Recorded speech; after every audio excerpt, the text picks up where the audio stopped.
we've been wanting to see Donald Trump's taxes, financial disclosures. It seems like he's fought pretty aggressively to keep all of this concealed. But the Supreme Court has ruled that the New York prosecutor can see Donald Trump's financial records, and that includes private business financial records and his tax returns. There was a second ruling pertaining to Congress, and the results of that is a little mixed. But one thing to take away from this before I get into all the finer details is that it is highly unlikely that any of the voters will be able to learn about these financial disclosures. But this is a bit of a victory when it comes to the prosecutors in New York who have been attempting to get a hold of Donald Trump's financial records. So one other thing to keep in mind is that two of the conservative justices who were nominated by Donald Trump and confirmed by the Senate, that's Neil Gorsuch and Brett Kavanaugh, voted along with the liberal justices. So let me give you the details. The court said Manhattan District Attorney Cyrus Vance Jr. had the authority to subpoena the records from Trump's private accounting firm. Trump had claimed an immunity from criminal investigations while in office. So the argument coming from Donald Trump and his attorneys was that a sitting president is immune from these types of investigations and shouldn't be forced to hand over these types of financial documents. But the Supreme Court in these rulings essentially said, no, the president is not above the law. Vance is seeking Trump's tax returns, among other records. The president has refused to make them public, unlike previous modern presidents.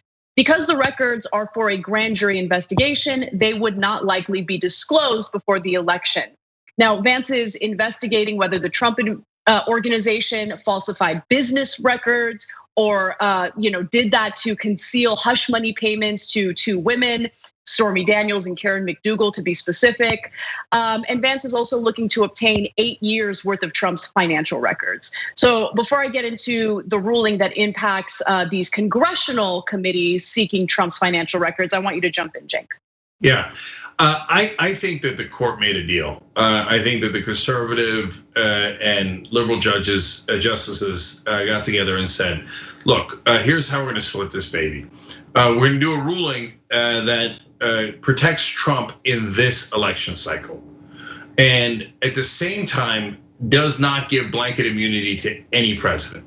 Now, if you are one of the conservative justices, and three of them, Kavanaugh, Gorsuch, and John Roberts all voted in this direction. Think about how much sense that makes, because Trump is very likely to lose. He is losing disastrously right now in the polls, seemingly unrecoverable position. So if you're a conservative justice, would you want the next Democratic president to be above the law? Well, probably not. And remember, when Republicans are challenging a Democratic president, they launch hearing after hearing after. In one way of counting, there was 33 separate hearings about Benghazi. So 4 people have died in Benghazi. Over 135,000 people have died in coronavirus. I don't know how many hearings the Democrats have had about that, and Trump's role, the CDC's role, and all of those. So if you're a conservative justice, there's no way you want to say a president is above the law, especially as a Democrat is very likely to be president next. So for the liberal justices, they think, look, we're not gonna get to find out before the election, and we're limiting Congress in how they can get it, but at least prosecutors can get it, and whether he wins re-election or doesn't, at some point, finally, both prosecutors and the public will be able to judge Trump's tax returns. It's got compromise deal written all over it. Only the two super hardliners who never want to listen to anything, Alito and Thomas, were like, blah, blah, blah, blah, blah, blah, blah, whatever, my friend Donald Trump's above the law, I don't care what you guys say. But Anna, before we get into even more details of the law, it should be noted, history will not remember much of these details. The number one takeaway, this is not a small ruling, this is a giant ruling. It's a historic ruling. What history will take away from this is the Supreme Court definitively said the president is not above the law. So if you're going to do a criminal investigation of the president, you are allowed to do that while he's in office, and you are allowed to subpoena his records. And by the way, I mean, there's been precedent for this, and it was noted by the Supreme Court. So they specifically mentioned how Nixon had to cooperate with subpoenas when it came to the Watergate investigation. And they also cited the fact that Bill Clinton was forced to hand over evidence when it came to his affair with Monica Lewinsky. And so, history indicates that the president isn't supposed to be considered above the law. And I'm glad that in this case, the Supreme Court did rule in the right direction. Now, when it comes to Congress did vote indicating that they would block Congress from obtaining the financial records anytime soon, right? But that doesn't necessarily mean it's a defeat. The Supreme Court isn't saying that Congress doesn't have the right to see Trump's tax returns or financial disclosures, but they want these congressional committees to be more specific about why they want to look into these financial records. So they're gonna send this back to the lower courts and allow for these congressional committees to regroup. But what we do know so far about their desire to obtain these financial records is they want to look into possible foreign entanglements, financial entanglements, something that we've been talking about a lot on the show, conflicts of interest, tax evasion, tax fraud. These were accusations that were lodged against Donald Trump by his own former personal attorney, Michael Cohen, and then also violations of campaign finance laws. And the two congressional committees who wanted to obtain his tax returns include the House Oversight and Reform Committee. And they say they wanted to look into the hush money payments. And then you have the House Financial Services Committee and House Intelligence Committee. They wanted to look into Trump's financial records with Deutsche Bank and Capital One. And by the way, some on the right are trying to twist this or reframe this as some sort of victory because it's unlikely that voters will be able to know much about his financial records before the election. But Donald Trump certainly doesn't see it as a victory because he went nuts on social media. I don't even have all the examples for you. I'll just give you a few. Donald Trump first tweeted that courts in the past have given broad deference, but not me. No, I gotta jump in on that one. Is this guy ever gonna stop crying? He reminds me of a 7-year-old going, "Not fair. The courts always give deference, but not me." He actually wrote "but not me" in all caps, like he was crying. Every time I see stuff like that, I really don't. I don't think about Trump so much. We already know who he is. I think we're forever humiliated that this guy was president of the United States, that we elected a baby for a president.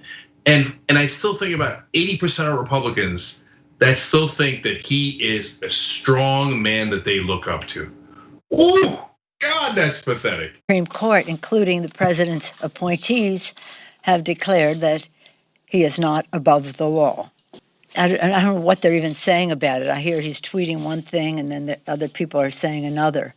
But whatever it is, it's not good news for the president of the United States. The Chief Justice specifically speaks to the fact that the president is not above the law.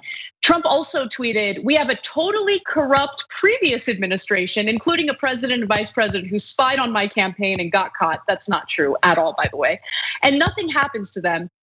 This crime was taking place even before my election. Everyone knows it. And yet all are frozen stiff with fear. No Republican Senate Judiciary response, no justice, no FBI, no nothing. Major horror show, reports on Comey and McCabe, guilty as hell, nothing happens.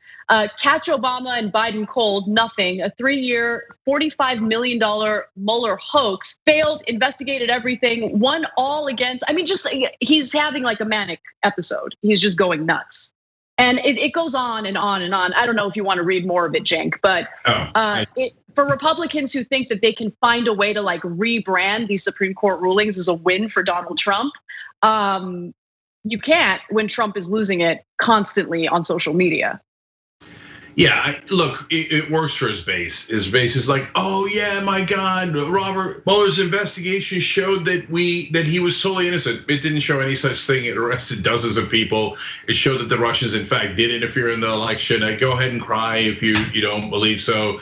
And We can go on and on. No, the Obama and Biden shouldn't randomly be arrested because Trump disagrees with them. It's not how our country works. Yes, one of the things that New York State is looking into is a crime that is campaign finance violations, paying hush money to his mistresses and not reporting it, okay? And going beyond the legal limits. His co-conspirator in that is in prison. Michael Cohen went to prison for that same exact crime. The reason Trump is not in prison yet is because they couldn't prove definitively that it went from Trump's bank account. Well, when you get his taxes, you could prove definitively that the money came from Trump. Good night, Irene. If there's any rule of law left in this country, look, I don't put it past the Democrats if Trump loses to say, oh, we don't look backwards, we look forwards. Oh my gosh. Whatever you do, don't arrest him. Oh my God, his supporters will be really angry, right? But his co-conspirators in prison, he should be in prison. That's one of many crimes, but that was relevant to this case. That's what the New York prosecutors are looking into. And so obviously the justice said, given that his co-conspirators in prison, obviously he should be able to look at his financial records to see if he committed a crime with his co-conspirator. Okay, now the part that the Supreme Court, in my opinion, got wrong. When they say that Congress needs to be more specific in their subpoenas, I actually don't even think that that's necessarily wrong. I think that the requests sometimes were overly broad. For legislation, we'd like to know what your records are. That's poorly formed, right? But in one of the instances, at least, when it comes to conflict of interest with the president perhaps receiving money from foreign sources, and hence the emoluments clause as well. Well, how in the world could they tell if the president is getting money from a foreign government unless they see his tax returns? And is it relevant for the president to be receiving money from a foreign government as he does favors them? Of course it's relevant. So I think that is super clear. And if the court actually wanted to rule on the merits rather than striking this compromise, they would have said, yes, of course Congress can subpoena the tax records for that specific purpose. But they chose to punt on that because my guess is the liberal justices wanted to bring in the conservative justices so it could be a resounding 7-2 ruling and set a historic standard that no one is above the law. When you sign up for a spend and save account at aspiration.com/TYT, we will plant 10 trees. Let's save the planet together.